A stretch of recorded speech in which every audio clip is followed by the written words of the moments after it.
science and human stories behind it. This is brought to you by NIMHANS. We have Dr. Narasimha, Dr. Nandini, Miss Aswati, Dr. Gitanjali, Dr. Sridevi, Dr. Arun Kandaswamy, Dr. Isha Sharma, Miss Bala Chauhan from New Indian Express, Miss Shalini, IT professional, and others at NIMHANS. Please give them a huge round of applause.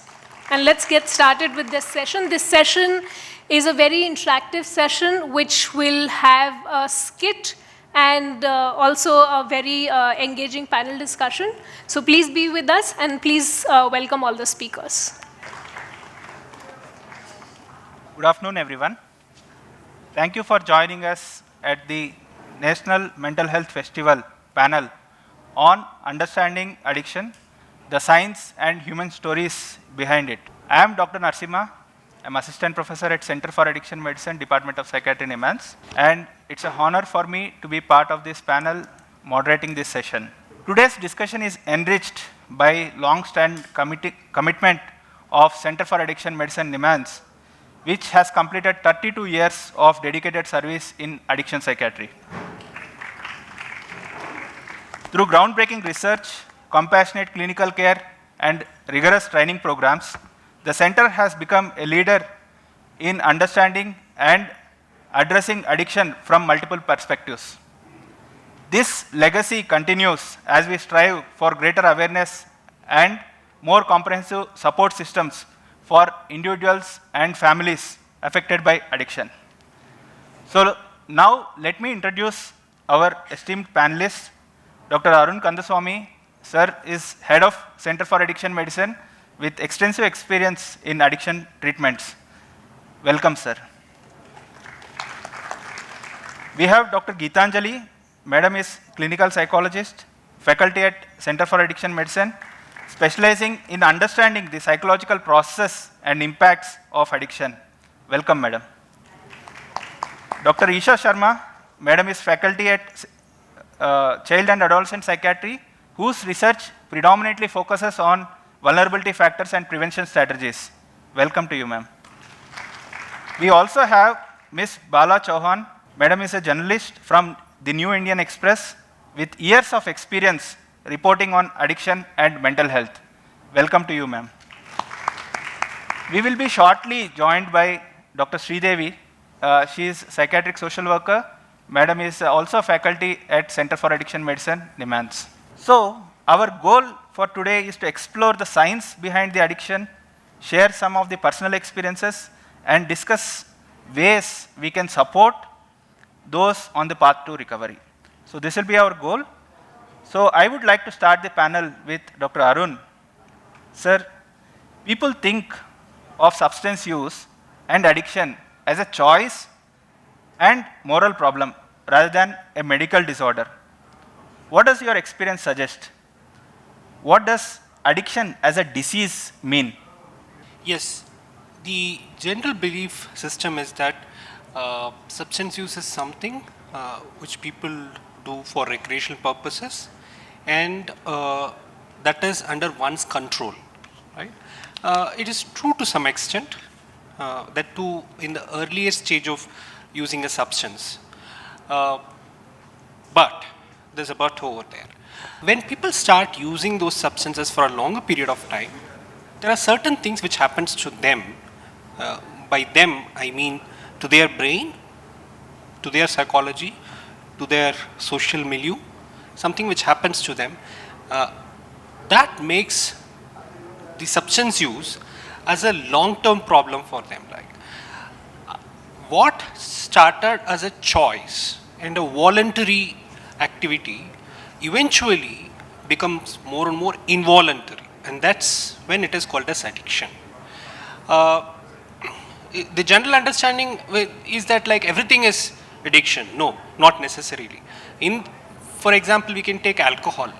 The last national survey estimated, it's again a conservative estimate, one third to 1/4 of every, or 1 in every 3 to 4 men consume alcohol in this country, but not necessarily everybody is addicted to it, right? Almost around 5 to 10% of them, a third of them might be addicted to it, right? Which means that use is not addiction, right? So we need to understand and we need to differentiate this. How do we differentiate it, and what does addiction means? Addiction is a chronic problem. It is like diabetes, it is like hypertension. All of us have BP, all of us have blood sugar, but not in a disease format. Like after a point, this normative BP, the normative sugar moves on to become abnormal, and that's when it is becoming a disease. In this set of clientele, what happens is their usual consumption becomes more and more regular, and then there are brain changes which happens to them and makes them go back to it for every such situations wherever they want to use, right? And it become, in our term we call it as a chronic, recurring and relapsing problem, right? Chronic means it's for a very longer time. Recurring and relapsing means it keeps coming back and going out, coming back and going out. That is the core of the problem here. And this problem has to be understood in 4 different dimensions, right? It has biological constructs under it, it has psychological issues under it, it has social dimensions where it is being affected, and also spiritual dimensions which are getting affected, right? That, although you asked only these 2 questions, I would add third question to it, that what is the necessity to know the difference between substance use as choice and substance use as addiction is that substance use as a choice, if we stuck with that, we become judgmental about it, right? And there is not going to be empathy, there is not going to be a support towards people who are suffering. So that's where we really need to understand that not all substance use are addiction. There are substance use which are choices, but there are substance use which becomes not, move beyond choice, become involuntary, become addictive, and there it needs to be treated, right? They need empathy, they need support to come out of that, right? That's where the need to differentiate this. Thank you. Thank you, sir. Thanks for highlighting very important point. Although it starts as a choice, over a period of time, choice and voluntary, over a period of time it becomes involuntary and compulsive, which requires support and treatment in the process of recovery. And you also highlighted various domains. One of the important domains is psychological domain. So for my next panelist, I would take forward from that domain. Madam, what are the psychological processes that people go through in their minds? It can be emotions, self-esteem. When they use these drugs, like sir has told about the choice, how do people transition? Sir has also mentioned about use is not equal to addiction. So how do people transition from this use to an addiction? What are the psychological processes behind it? So I'll try to address both of this. I think one thing is when clients come to us, we see them in a state of extreme suffering and problems that they've had, whether it's financial, whether it's because of family, their own personal self-esteem, their value systems. It's at that time that we come in contact with them. But there is a story behind that. And us as clinical psychologists, we try to understand who is this person behind the glass, or who's this person who was taking any kind of a substance and has now come to this level where other interventions are required. As a disclaimer, I would like to say that although I work in addiction, there is no such thing as a person having only a diagnosis of addiction. There are several other things at play here. The kind of personality an individual has, the kind of emotions the person has, how are they able to tolerate different difficult emotions, say anxiety in a difficult situation, sadness, coping with stressors of day-to-day living. how are they able to manage their behaviors and thoughts? Like we say that some people's thoughts run really fast, and some people are stuck or have some problem solving challenges. It's the sum total of all of this that makes an individual who they are. That's who am I and how am I different from others. I think that's where we start off with. And as they transition in life, they're not just transitioning to an addictive disorder. They're transitioning across different phases. They're starting from school, there's a transition to perhaps higher education, to a job, to marriage, relationships, parenthood, etc. Each of this can be very pleasant, but also stressful for individuals.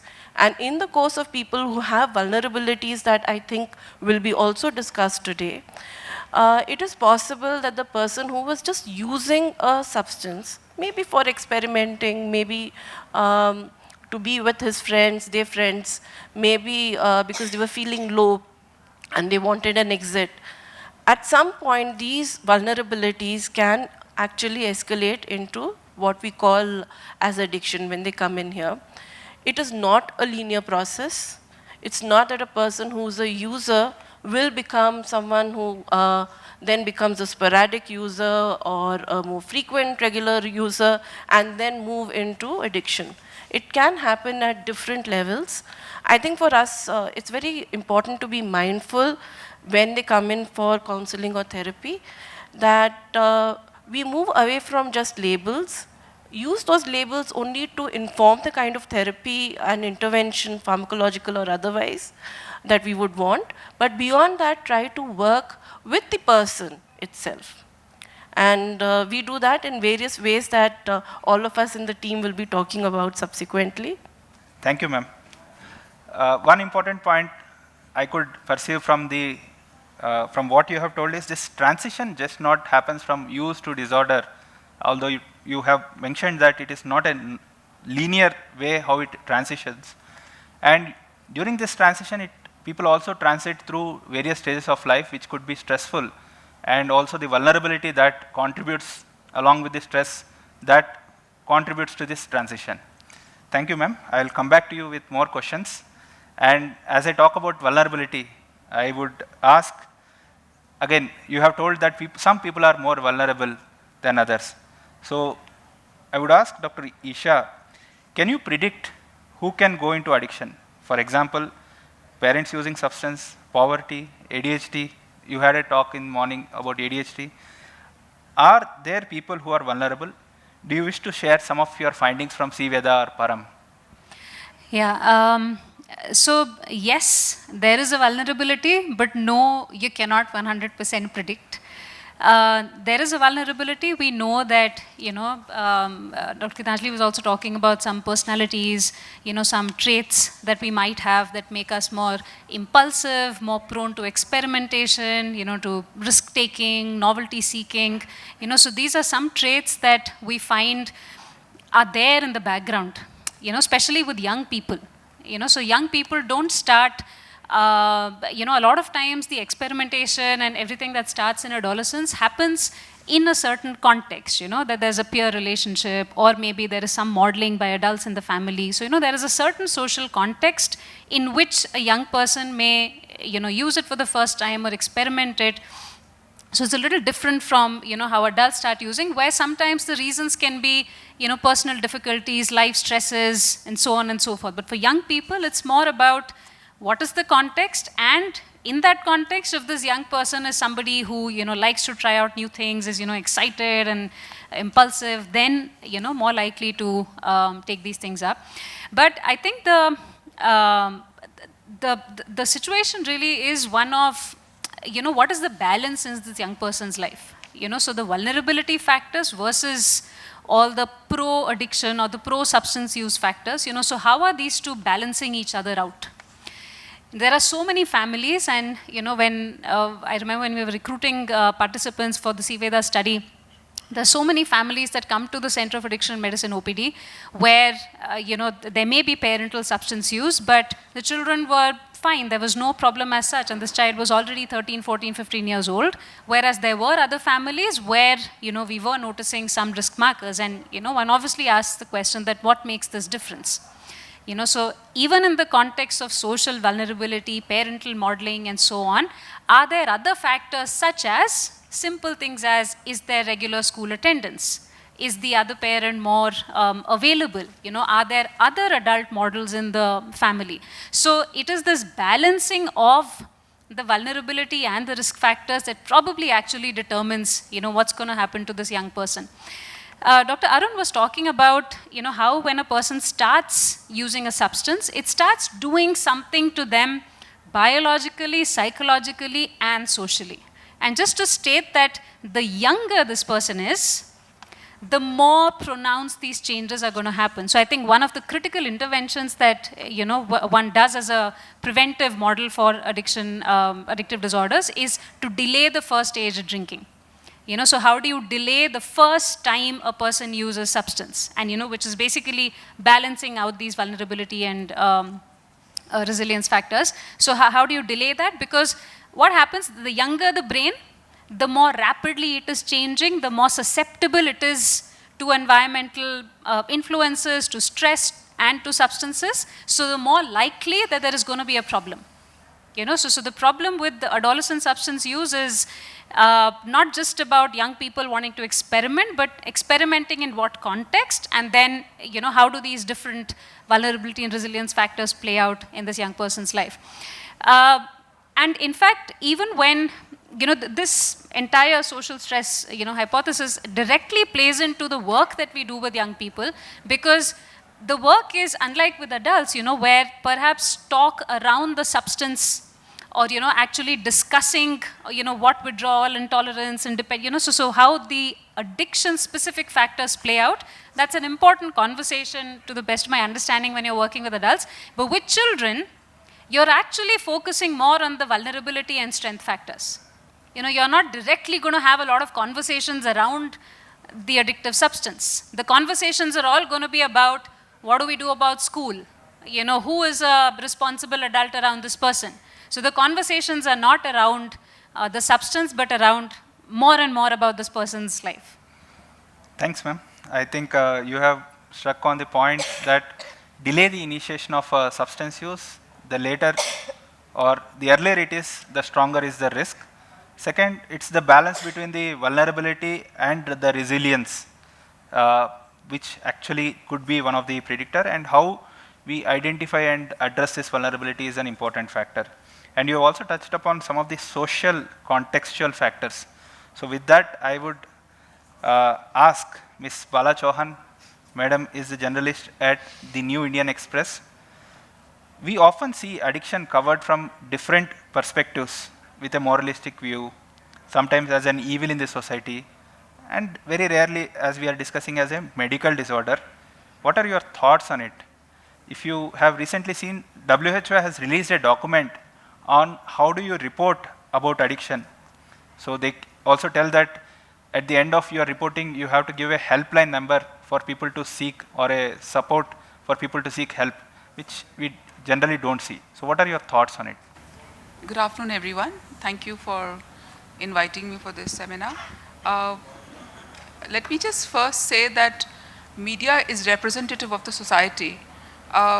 We must not consider, if you look at media as somebody like an ombudsman or somebody outside of the society watching it, watching the developments and what is happening, we must also always remember that we are equally victims of the same society, or we are the survivors of the same society. Now, a journalist has to cover various beats. We are very, there are health journalists, and thanks to a lot of initiative, definitely from NIMHANS, that mental health has become, almost on the front, as a front runner.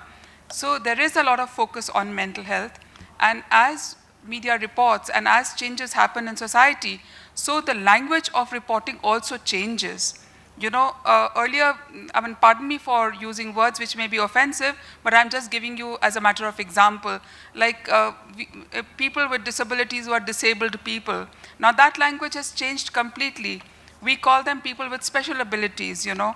So now, similarly, we do not call people as addicts. We say alcohol or substance dependence. So media is also learning, and media comes from the same society where it reports from or where it reports of. So, and today it is no longer print media, which you have to wait for 24 hours to read your news. You can read whatever is happening in the world in real time. And the influx of social media is huge. So, you know, we live in a generation, these are times where it's not only substance addiction, it is a lot of social media addiction. And where, you know, you need validation. All of us need validation, right? Even what I'm telling you, I need validation from all of you. So how do I seek validation in a world which is full of news, full of whatever is happening? So, you know, we report, but we do not take a moralistic stand. What I was discussing with you, sir, is that, you know, we have very little space left to write, and we have to, whatever is happening, like if there are deaths by suicide happening, we report, and if we get information from the law enforcement agency or from the neighborhood or from the school, from the peers, that, you know, this person was perhaps dependent on substance or something, it may be, so we will mention that as a line. I know that it comes out as very insensitive, but please, you must all recognize the space constraint that we have. We do have columns of special, you know, of counselors, of agencies who focus on mental health a lot, but I do not think you can label media as insensitive. It is just that we are doing a job and trying to do our best in the times and the space that is available to us. I hope I answered your question. Yes, ma'am. Thank you very much. I think one important message is that media is a reflection of what is happening, actually happening in the society. And also the terms of media is learning. Yes, definitely, I think, especially in the context of suicide reporting, things have changed a lot since the time, and also in terms of the disabilities that you have spoken about. And we completely understand the constraints in terms of the space and other things that you have highlighted. I will come back to you with more questions, ma'am. Now, I would like to ask Dr. Sridevi. So when people seek help, it takes a lot of time for people to seek help. Sometimes our research tells that it takes more than 10 years, sometimes even more. So what do you think are the barriers when people try to seek help? What are the barriers that you commonly see? And sometimes there are some facilitators that help people to seek help early also. Barriers, yeah. Actually, barriers can go from individual to even macro level. When it comes to individual, the basic perception that I am not ill or it is not a disease. It's just my ability to control whenever I want. So this is the kind of perception many of them have. That itself makes them not come to the hospital or take treatment. They come to treatment only when they have many other physiological or other familial or societal or legal problems that they face.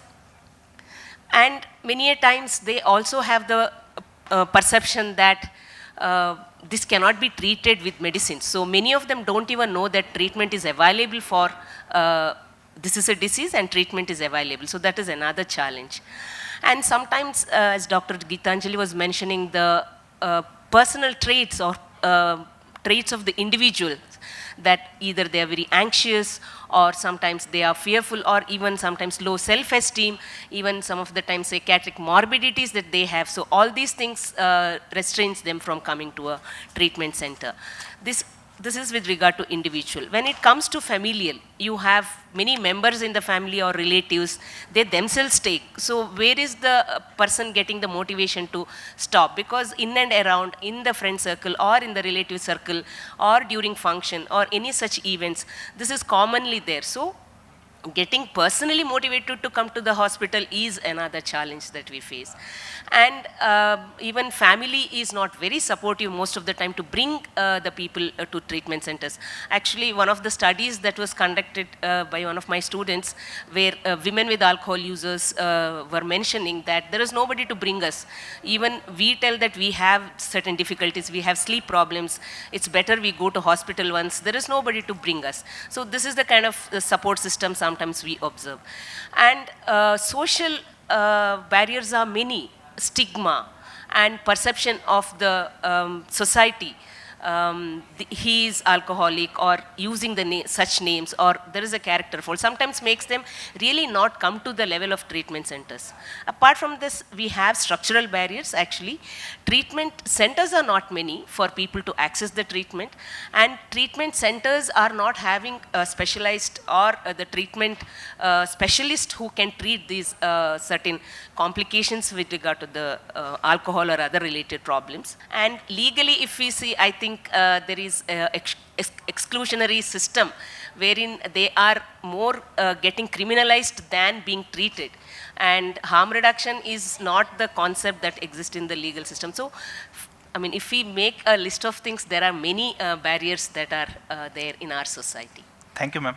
I think you have highlighted both at an individual level and also at a macro level. So I'll come back to you with more questions. So as we enter the round 2, I request the panelists to be short in their responses so that we can take some questions from the audience. So I would like to start from the child, Dr. Isha, because she is a child psychiatrist. In your experience, what could be, you have, in your previous response also, you have highlighted some of the effective strategies to prevent people from using substances, or like we have discussed about transitioning from using substances to becoming getting into addiction.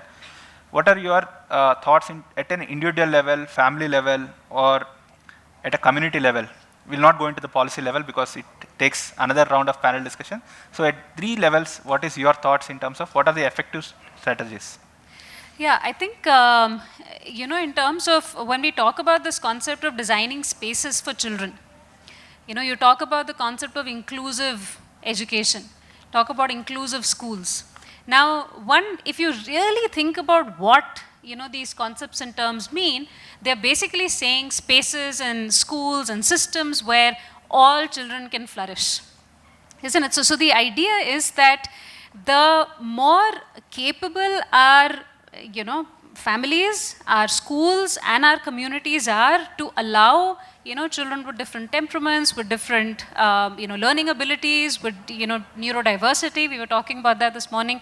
So when we, you know, design spaces and systems that, you know, can actually cater well to the needs of, you know, children with different types of difficulties, I think that automatically does a whole lot of risk reduction, isn't it? Because who are the children who become vulnerable, who don't really feel adequately adjusted in a system, isn't it? That's when that exclusion and, you know, that need to look for something else, or, you know, get pulled into environments that may not be entirely conducive, that's when that entire journey starts. In fact, something as simple as ADHD, child has ADHD to begin with, and that's it. Now, unless that is adequately addressed, it could result in bullying experiences, it could result in social exclusion, it could result in hanging out with deviant peer groups, and once the deviant peer group starts, then this entire trajectory of problem starts, right? But if to begin with, it was recognized and the system was able to address, you know, again, vulnerability, then, you know, you can do a lot of prevention as such. And I think the same, you know, conversation translated to the family that this child is coming from, as well as to the school space. Of course, this would have to be tiered in terms of, you know, universal versus high-risk preventions, depending upon where we are working. But to me, spaces and inclusivity are, you know, a big solution to a whole lot of vulnerability factors. Thank you, ma'am. I think your points are clear. More inclusive schools, communities is something that is very important. Right. Madam, once again, I'm coming back to you. What do you think is the role of media in terms of reduction of demand for substances? Are there some examples that you can quote from which we can learn? And also, how do you look forward in terms of role of media in reduction of substances, or we call it as demand reduction? I think media plays a very, very important role, which includes all of media, including social media, more importantly today. We should, I mean, why is it that issues come to the fore of substance use or any other form of addiction or taking an extreme step only when a celebrity is involved? I think all of us within our own lives is a celebrity, and every life is important. So if you were to look at how we report on media, on cases like this, there is definitely an element of sensitivity, and there is definitely an element of kind of caution and alarm, whether it is mounting peer pressure, whether it is risk behavior, whether it is people resorting to any form of addiction. There is definitely responsible reporting, I would say, responsible and sensitive reporting. And the allegation against media is that you do not understand. Why is it that things are glamorized when a celebrity or an important person is involved? But maybe because of those celebrities coming in the fore, things have also come to the understanding of in society. And when I would like to say that when you talk about inclusive schools, I think families need to be inclusive, neighborhoods need to be inclusive. If I know my neighbor and if my neighbor knows me, then my child will not be at risk of being lonely. The biggest I think scourge of today's life is loneliness, absolute loneliness. You're talking to a gadget which does not respond back to you, which only tells you what you want to listen. And this, I think, is being amplified through innumerable stories, through our analytical writing. If you have to, and thanks to the internet, I mean, there is a lot of information, but it has to be informed source. I mean, those who are young and vulnerable, they should seek information and they should be guided into the right channels. So you have an understanding of where you are landing, and if you want to experiment with whatever, as I think I mentioned it to you, it is very important to build relationships, and much of emphasis is on that. Thank you, ma'am. Thanks for highlighting the most important message, sensitive and responsible reporting from the media is the message that you have conveyed. Thank you very much. I would like to ask, now we'll shift slightly onto the interventions part to Dr. Geetanjali. Can psychological interventions help people using substances? Can you share few examples from your experience how these interventions help people with substance use? Welcome to the complex world of individuals with their puzzling thoughts, their multi-layered, multi-leveled ways of looking at life. It's very beautiful, it's very tragic, it's very good that we get a chance to actually interact with people who have come with any substance use disorder. In terms of interventions, firstly, we have several interventions that have been tried and tested among the clinical populations with youth, youngsters, families, other stakeholders, and of course the patients who come to us or clients. There are very specific strategies that work with changing a motivation of a person, because frankly, if the person believes that they want to change and they can make change, then half the battle is won. Getting them in for therapy or treatment is the first stage, and we actually lose out on that. But we have some really good therapies called motivation enhancement therapies. We focus a lot on strengths of the individuals. As Dr. Isha was also mentioning, vulnerabilities and the coexisting strengths that the person has. Capacity to make informed choices, capacity, I can think of an example of someone who came to me who had difficulty in terms of, what's my purpose in life? Why am I here? Why am I feeling so bored? This seems to be the only way I at least can numb myself. But the person also was highly kind, very empathetic, wanted to contribute to society, and fairly altruistic. So in our interventions, we have moved away from just looking at vulnerability-related concerns, which is of course very important, but also looking at strength-based interventions and therapies. At the school level, we've been doing some work in terms of training not only school counselors, but also peer leaders, classmates, class monitors who can come in and step in as what we call the buddy system among the youth. So if there is someone who is able to identify among the youngsters that the person is getting traumatized, is vulnerable, is different from how they were earlier, there are certain early warning signs, and there are ways of being able to deal with that in an ethical manner, which we are focusing on now. I think eventually, we also have been developing some trauma-based interventions for addiction. So where we focus on looking at this kind of psychological adverse life events the person has gone through in childhood, neglect, trauma, sadness, loss of important family member, violence of varying degrees, and using that in a supportive way to work with the clients. We're looking at, we've developed some personality-led interventions as well.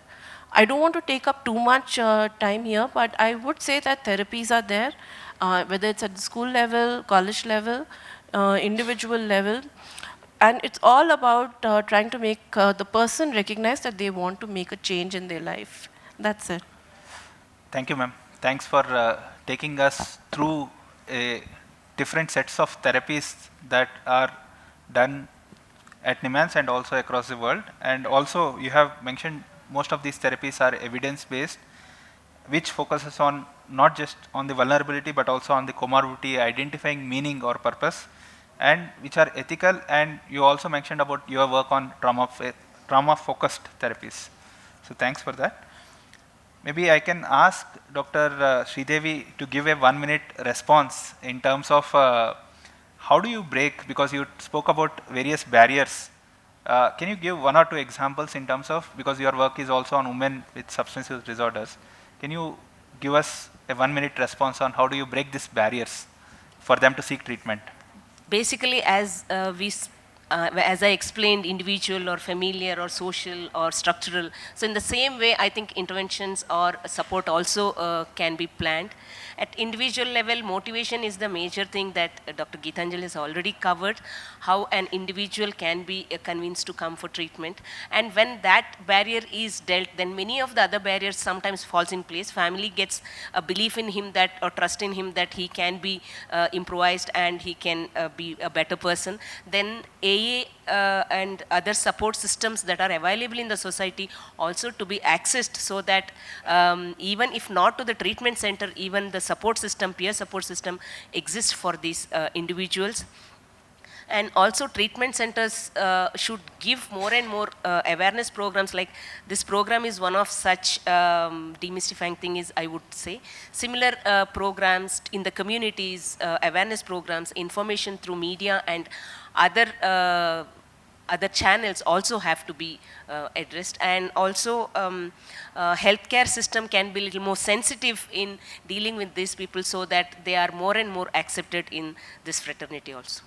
Thank you, ma'am. Thanks for stratifying the levels at which the barriers needs to be broken. The final question to Dr. Arun is, what is an ideal recovery path for a drug user or person who is addicted to these substances? Can you throw some light on how treatment happens at NIMHANS? I'm not sure how we can say both an answer to both these questions in a minute or so. Let me try. You have 2 minutes, sir. No problem. Thank you. You're so gracious. Let me start with what treatment we do, and then move on to recovery. What my colleagues have already talked about different forms of treatment which has been given. The step 1, what we tend to do is to understand the client as a person, as a whole, and not an addict who come with an addiction as a problem. This is the first thing which we practice and teach also. That to look at the person as a whole and understand the client with a life course approach, right? heard from all of us about vulnerability, right? First starts, the vulnerability can start even before the birth of a child, right? By what kind of parents they have and what kind of genetic vulnerabilities they have, right?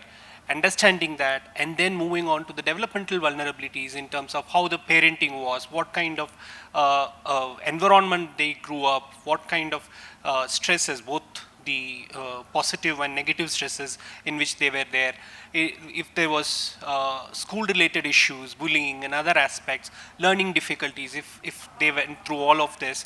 So looking at both the biological vulnerabilities and the environmental vulnerabilities, we call as psychosocial vulnerabilities, putting together. As Ishad pointed out, just if the presence of both of them doesn't mean that they are going to have an addiction, right? It makes a ground for developing an addiction, right? And this, when it meets with something else, we call it as proximal antecedent. It could be a break in relationship, or it could be something which happens in the school. It could be a bullying, or it could be an access to a drug, or access to alcohol, something which is very specific for a child or an adolescent, which happens at a particular point of time, right? That makes the behavior to come out like. And it not necessarily was going to be addiction. It could be any kind of high-risk behavior, right? And then when the high-risk behavior, also addiction, if they are present for some period of time, they develop consequences and complications in different dimensions of their life. It could be physical, medical kind of issues. It could be psychological complications, social complication, legal, family, blah, blah, blah. So understanding a client in this life course approach would help us to have a better way of looking at the problem. And then when we start intervening, we go from the reason thing which has happened. For example, the current medical or crisis, if it could be psychological also, whatever it is there, that has to be handled first, right? And then the addiction part of it, then the vulnerability, it has to be handled in that way. And when we talk about recovery, at one point of time, when the treatment of a liver issue or a gastritis was considered as a success, right? A symptom recovery of that was considered a success. Then we moved from that and treating addiction, and if this person is abstinent, that is considered as a recovery. That is symptomatic recovery again. Like after a point of time, we realized that we are not able to achieve that consistently. Even if we achieve that, people are going back to it again, right?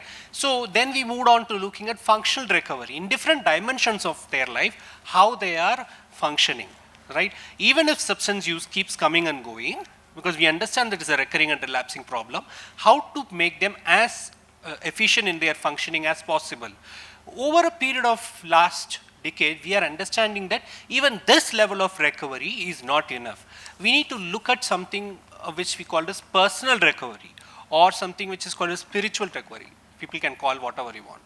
And it has different dimensions. One of the major part is connectedness. One should accept, connecting to oneself, one should accept themselves as what they are going through.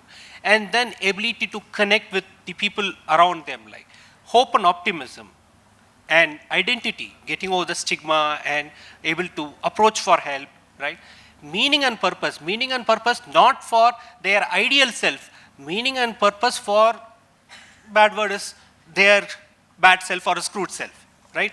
Creating for them and then moving forward from it, like, and then creating things which can empower them to come out of it. Now, all these things are sacks, different sacks. You can never fill each of these sacks, right?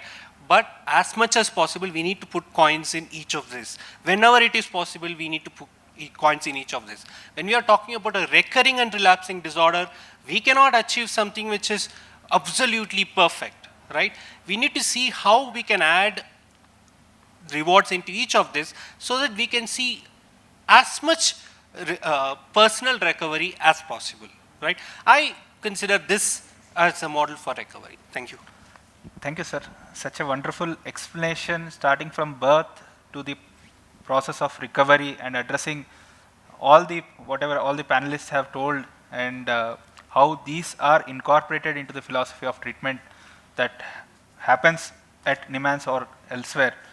So thank you for that. I think our audience will have a lot of questions. Maybe we can have a couple of questions. Yes. Thank you to all the experts who gave a very insightful and meaningful speech. Thank you. So my question, I just want to split it into two parts.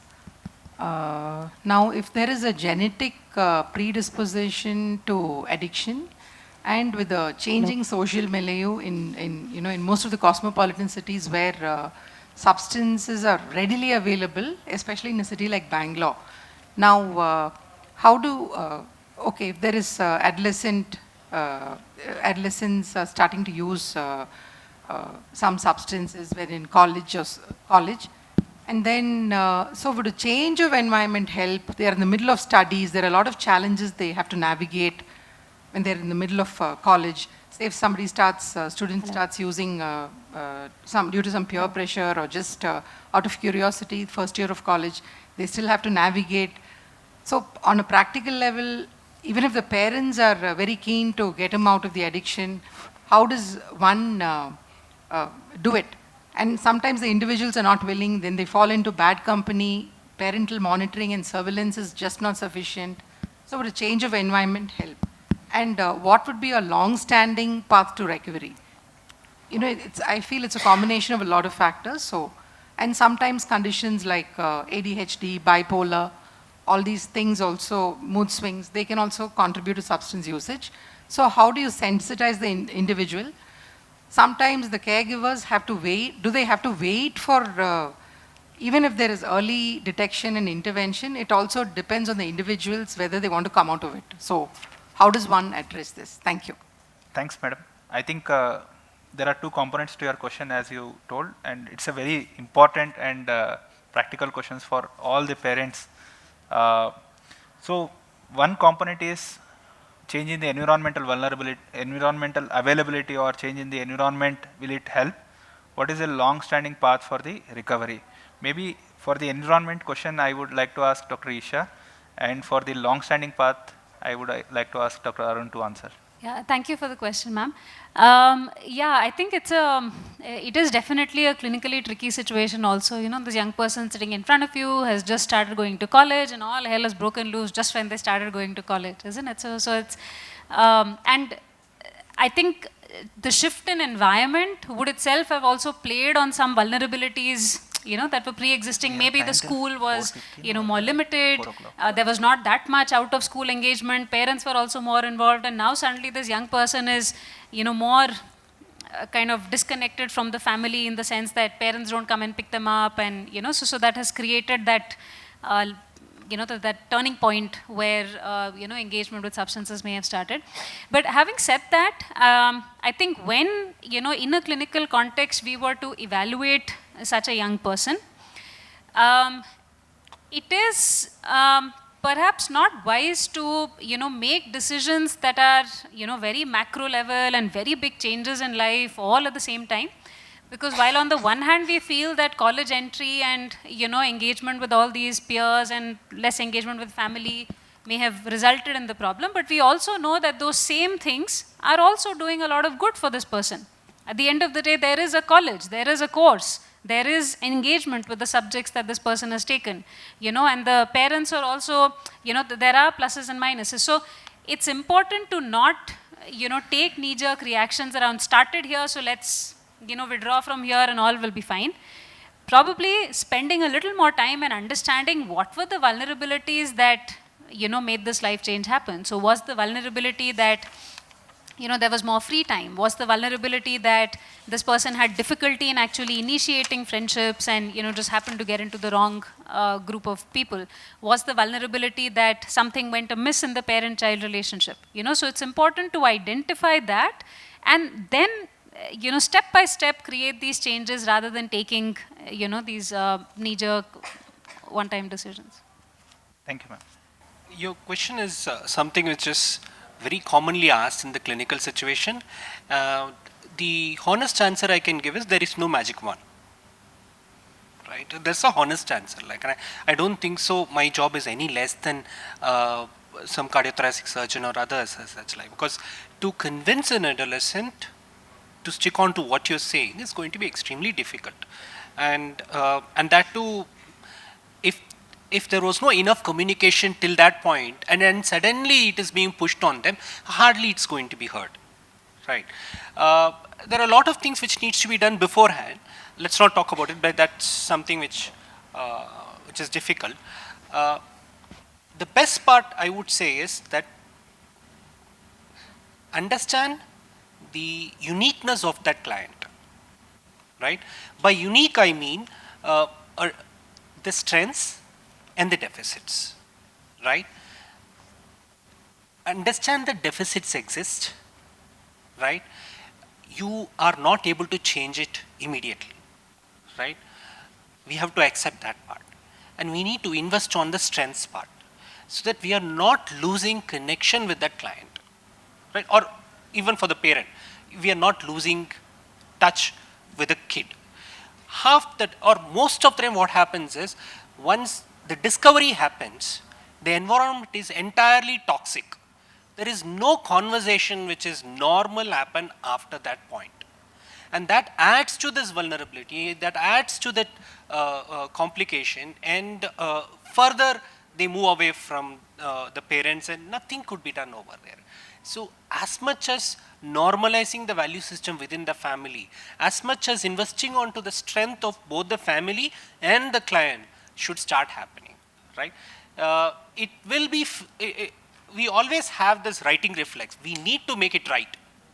But this is not a place where we can do it immediately. Understand that and look at it in longer term and keep investing on these aspects of it.